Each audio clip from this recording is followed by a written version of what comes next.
So in the past few years, short form content has been the preferred way that businesses choose to advertise their products and services. And it makes sense, right?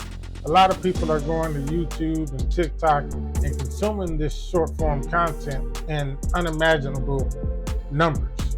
So it makes sense to want to create reels and shorts to advertise your business. Our attention spans aren't that long, and this stuff can get your business or your product or service or whatever it is out there pretty quickly.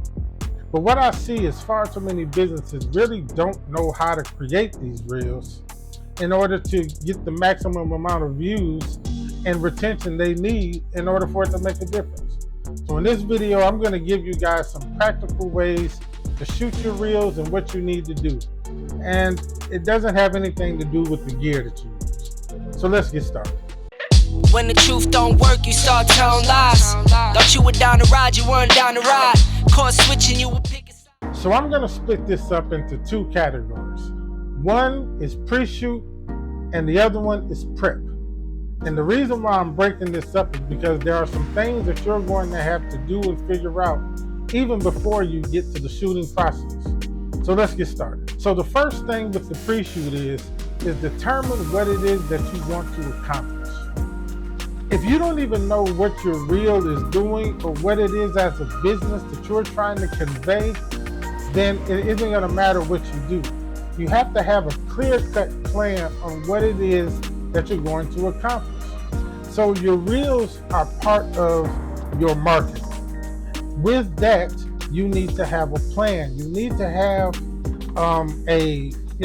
what am I trying to do with this type attitude, so you know exactly the type of reels that you need to shoot. The second one could go with the first one, but I think it needs its own category, and that is, what are you trying to market?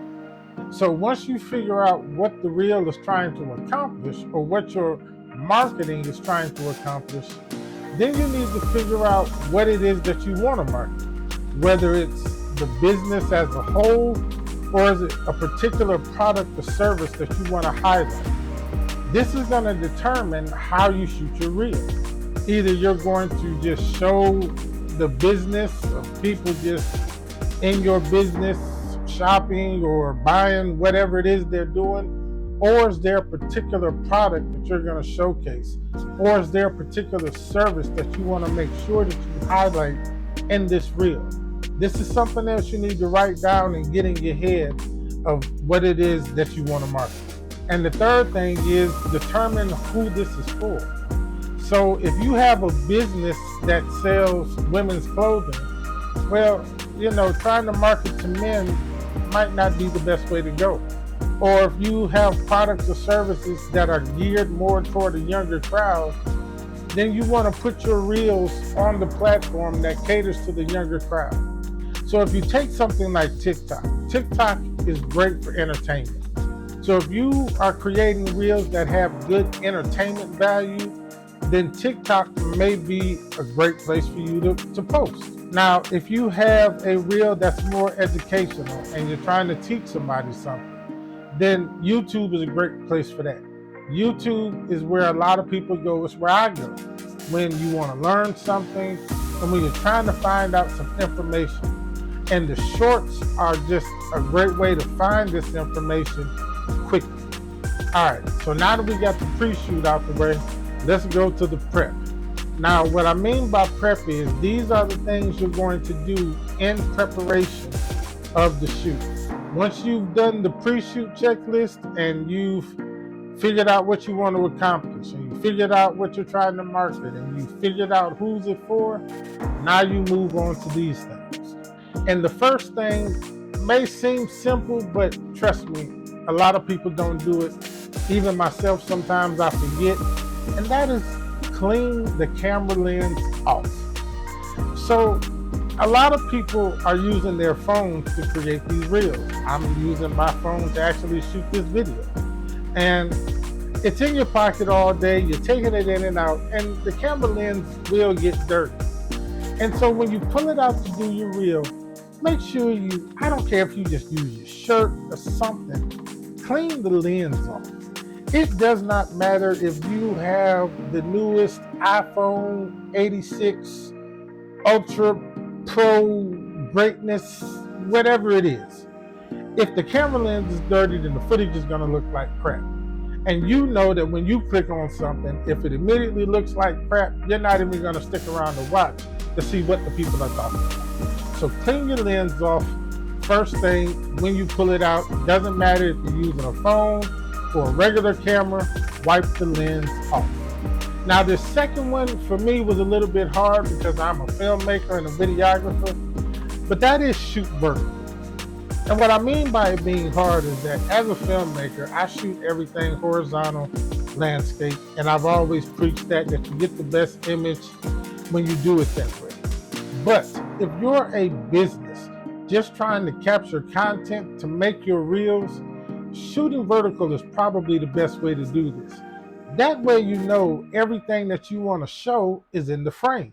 Whereas if you're shooting horizontal, then once you get it into your editing program, you may have to reframe some things and resize it and all that good stuff. But if you're shooting vertical, everything that you want to showcase is already there in the frame for you. You don't have to worry about it. Makes it kind of a worry-free process. And the last thing, which is big for me, is get straight to the point. Nothing irks my nerves more than when I click on a reel or short form content and the person has spent 10-15 seconds doing something crazy that has nothing to do with what I clicked on the reel for. So for instance, let's say that you're making a reel about the process of cleaning carpet for your carpet cleaning business. And 10 seconds into the reel, you've shown yourself getting in your truck, writing on the paperwork, driving to the job, getting out of the truck, and all this stuff that builds up for a story, but that's not why the person clicked on that content. We get the stories from long form content. But when it comes to the short stuff, when it comes to us just wanting to know something, we want to get straight to how you clean the carpet.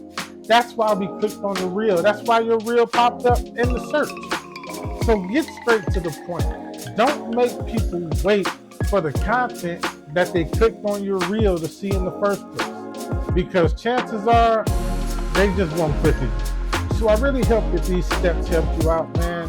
If you're just out here creating reels just for yourself, then these things might not apply to you. But if you do have a business, I think if you follow these steps, it will help you get the engagement that you're looking for and really get some of that customer retention that all us business owners crave. All right? So I hope you guys have a good one, and I'll catch you in the next video. Peace.